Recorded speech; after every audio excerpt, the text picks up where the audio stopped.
안녕하세요. 저는 9년차 공학박사 연구원입니다. 이 영상을 보시고 계시는 대학원생들 모두 연구하느라 열정 가득한 하루하루를 보내고 계시겠지만 반복되는 실패와 좌절로 힘들기도 한 시기를 보내고 계실 텐데요. 이 시기를 좀 더 슬기롭게 보내시는데 도움을 드리고자 제가 겪은 시행착오들과 그때는 몰랐지만 지금은 알게 된 것들을 풀어보려고 합니다. 대학원생들의 최종 목적은 뭔가요? 당연히 훌륭한 논문을 쓰고 최종적으로 졸업을 하는 것이겠죠. 졸업, 그냥 연구실 생활만 열심히 한다고 해서 할 수 있을까요? 스스로 졸업 논문을 쓸 수 있는 역량을 갖춰야만 되는 거예요. 그런데 처음에 논문 쓰는 일이 쉽진 않잖아요. 저도 처음에는 논문을 어떻게 써야 되는 건지도 모른 채 실험을 하고 데이터를 내고 그렇게 지냈었습니다. 그러다가 어느덧 졸업 무렵이 되는 거죠.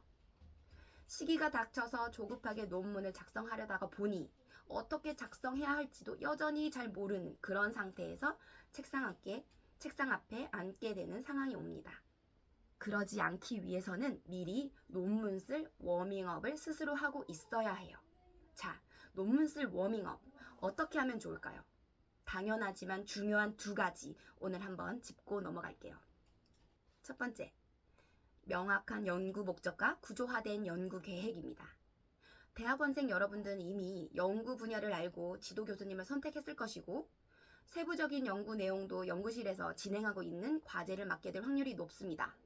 그리고 그 안에서 지도 교수님과 함께 연구 방향을 정하게 되겠지만 이미 큰 틀에서 어느 정도 정해져 있을 수 있어요. 이런 상황에서 우리가 해야 할 일은 그 연구가 이루어진 목적을 파악하는 일입니다. 내가 하고 있는 이 연구가 어떤 목적으로 하는 건지 분명히 아셔야 해요. 잘 모르겠다면 교수님과 선배님에게 여쭤보고 참고 문헌을 통해서 천천히 공부하고 있으셔야 합니다. 내가 왜 이 실험을 하고 있는지를 알고 임하는 것과 모르고 임하는 것은 결과의 질을 바꿀 수 있습니다. 이제 목적을 알고 시작하게 됐다면 연구 계획을 구조화시켜야 되는데요. 저는 보통 실험하기 전에 제가 알려고 하는 목적에 도달하려면 대충이라도 어떤 그래프들이 나와야 할지 예상하고 실험 계획을 잡습니다. 물론 그대로 나오지는 않아요. 하지만 시간별로 결과가 나와야 하는데 일별로 실험을 하게 되면 필요로 하는 결과를 위해서 재실험을 해야 하고 아까운 시간을 낭비한 셈이 되겠죠. 이렇게 연구 내용을 구조화해서 단계별로 세워놓으면 돌아가는 일 없이 연구를 하실 수 있을 겁니다. 두 번째, 데이터가 하나씩 나오면 그 의미를 확인하면서 가야 합니다. 나의 데이터를 이해하는 데에는 간단하게 엑셀을 이용할 수 있습니다. 데이터의 결과가 증가하는지 감소하는지 변화가 없는지 변화가 있다면 왜 이런 변화가 나왔는지를 참고 문헌과 비교 분석해보는 겁니다. 결과를 해석한다는 건데요. 이것은 논문 내용을 미리 작성하고 있는 것과 같다고 보시면 됩니다. 이 작업을 계속하고 있다면 나중에 논문 쓰는 시간이 줄어들겠죠.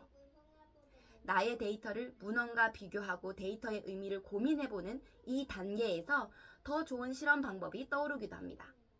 연구 내용의 신뢰도를 높이기 위해 추가하고 싶은 내용을 더 구성할 수도 있을 거예요.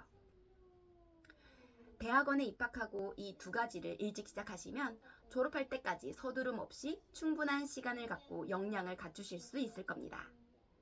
여러분들의 성공적인 연구와 졸업을 기원하며 앞으로 이 채널을 통해서 많은 정보를 공유해드릴 예정입니다. 구독과 알림 설정 해주시면 빠르게 만나실 수 있고 궁금하신 부분은 고정 댓글에 링크를 통해서 남겨주시면 답변을 드리겠습니다. 감사합니다.